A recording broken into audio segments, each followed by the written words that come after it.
नमस्कार, आप देख रहे हैं अखबार न्यूज और मैं आपके साथ अंकिता नेगी। एक नजर डालेंगे हेडलाइंस पर। विद्युत बोर्ड पेंशनर्स एसोसिएशन की नाहन में बैठक, पेंशनरों को समय पर नहीं मिल रहे लंबित भत्ते। अंबेडकर विचारों को समर्पित भाजपा का सामाजिक न्याय अभियान, कांग्रेस ने किया अपमान, भाजपा ने दिया सम्मान, बोले राजीव बिंदल। शिमला कालका हेरिटेज रेलवे ट्रैक पर निकली साहित्यकारों की टोली, कविता पाठ संगोष्ठी आयोजन, बाबा भालपू की स्मृति में साहित्य रेल यात्रा का आयोजन। हनुमान जन्मोत्सव पर आज प्रताप शुक्ल ने जाखू मंदिर में नवाया शीश।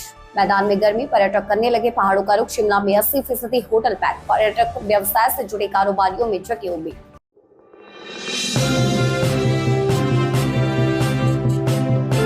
संविधान निर्माता डॉक्टर भीमराव अंबेडकर की जयंती को भाजपा सामाजिक न्याय अभियान के रूप में मना रही है और कई कार्यक्रमों का आयोजन भी कर रही है। इसी कड़ी में शिमला में भाजपा की प्रदेश स्तरीय बैठक आयोजित हुई, जिसकी अध्यक्षता प्रदेश अध्यक्ष डॉक्टर राजीव बिंदल ने की। भाजपा महामंत्री बिहारी लाल शर्मा इस दौरान मौके पर मौजूद रहे और कहा कि 13 अप्रैल को साय सभी स्थानों पर बाबा साहेब की प्रतिमाओं और चित्रों के समक्ष दीप प्रज्वलन होगा और 14 अप्रैल को श्रद्धांजलि स्वरूप माल्यार्पण एवं पुष्पांजलि उन्हें दी जाएगी। और 14 तारीख की प्रातःकाल माल्यार्पण पुष्प अर्पित करते हुए हर वर्ष की भांति और उन्हें श्रद्धा सुमन अर्पित किए जाएंगे। भारतीय जनता पार्टी 15 अप्रैल से लेकर 25 अप्रैल तक हिमाचल प्रदेश के विद्युत बोर्ड पेंशनर्स की आज नाहन में बैठक हुई। बैठक में पेंशनरों की समस्याओं और लंबित पड़े भत्तों को लेकर विस्तार से चर्चा की गई। इस दौरान बैठक में पेंशनरों ने समय रहते पेंशन भी न मिलने को लेकर रोष व्यक्त किया। मीडिया से बात करते हुए विद्युत बोर्ड पेंशनर एसोसिएशन के महासचिव कमलेश पुंडीर ने बताया कि विद्युत बोर्ड से सेवानिवृत्त हुए पेंशनरों को उनके लंबित एरियर समेत अन्य भत्ते नहीं मिल रहे हैं। इसके अलावा मेडिकल भत्तों का भी समय पर भुगतान न होने के चलते जिंदगी के आखिरी पड़ाव में पेंशनर भारी परेशानियों का सामना कर रहे हैं।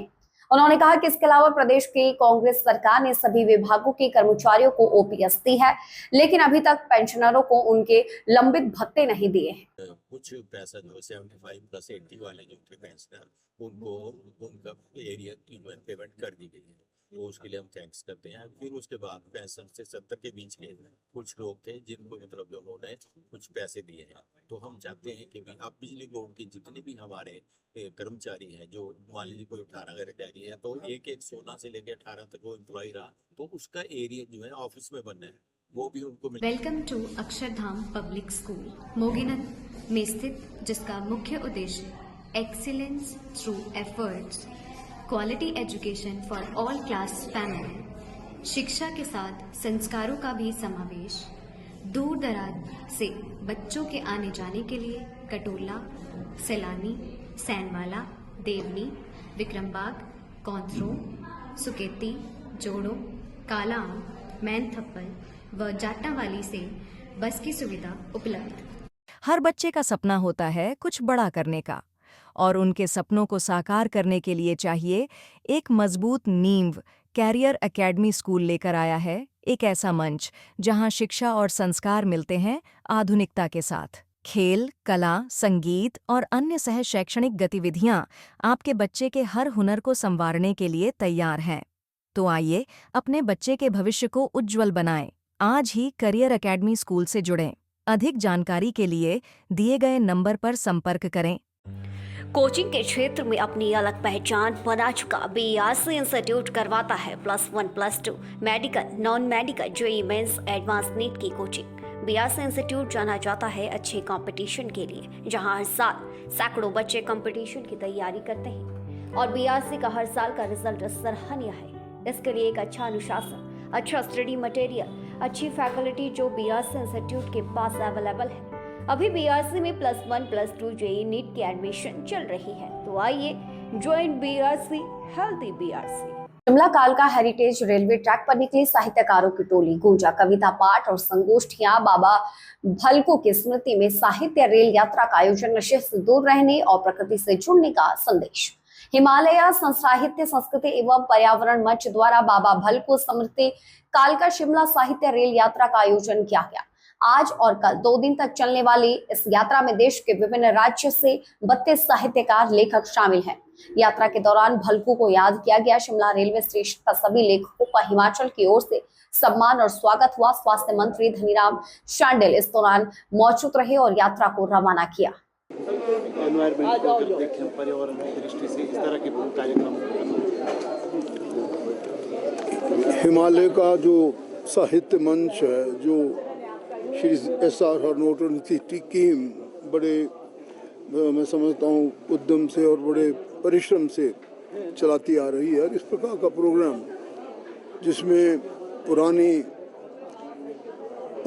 शिमला के जाखू मंदिर में सुबह 4 बजे से ही भक्तों की भीड़ लगी हुई है। हिमाचल के राज्यपाल शिवप्रताप शुक्ल ने सुबह करीब 9 बजे जाखू मंदिर पहुंचकर भगवान हनुमान के दर्शन किए। राज्यपाल शिवप्रताप शुक्ल ने उनके जीवन में भगवान की बड़ी भूमिका है कहा। भगवान हनुमान के जीवन से अहंकार रहित जीवन जीने की प्रेरणा लेनी चाहिए। राज्यपाल ने कहा कि सनातन आदि और अनंत है। कुछ लोगों ने सनातन को मिटाने की कोशिश की तो वो खुद ही मिट गए। राज्यपाल ने कहा कि हिमाचल प्रदेश में राजभवन के नहीं बल्कि जनता के राज्यपाल बनकर काम कर रहे हैं। इसमें भगवान राम और भगवान हनुमान की ही प्रेरणा है। देखिए, आज श्री हनुमान जी महाराज का जन्मोत्सव है।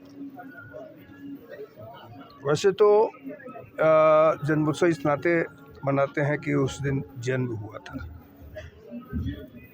और हनुमान जी एक ऐसे देव हैं जो हर युग में। मैदान में इन दिनों गर्मियों से हाल बेहाल है। ऐसे में पर्यटक अब गर्मी से राहत पाने के लिए पहाड़ों का रुख कर रहे हैं। हालांकि समर सीजन 15 अप्रैल से शुरू होता है, लेकिन आगामी 3 दिन की छुट्टियों के चलते पर्यटक पहाड़ों पर घूमने पहुंच रहे हैं। शिमला, मनाली और डलहौजी सहित अन्य पर्यटन स्थलों पर पर्यटकों का जमावड़ा लगना शुरू हो गया है। वहीं समर सीजन में होटल कारोबारियों में अच्छे कारोबार की उम्मीद है। दरअसल बीते 2 पर्यटक सीजन में पर्यटन व्यवसाय से जुड़े लोगों ने मायूसी देखी जा रही है, जिसके लिए यहां पर मौसम की मार बड़ा कारण माना जा रहा है।